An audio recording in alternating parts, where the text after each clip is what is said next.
ताजमहल का कला duplicate. Black ताज की कहानी। चलो सुनते हैं एक अनोखी कहानी ताजमहल के काले डुप्लीकेट यानी ब्लैक ताज के बारे में। सबको ताजमहल का सिर्फ प्यार पता है, लेकिन क्या तुमने सुना है काले ताजमहल के बारे में?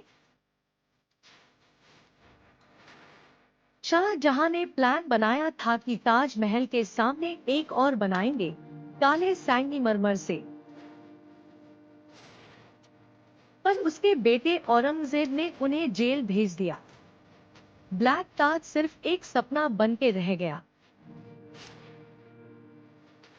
प्यार के दो ताज, एक बन गया, एक अधूरा रह गया। Thank you for watching this video. History के हिडन सीक्रेट्स चाहिए तो फॉलो कर भाई।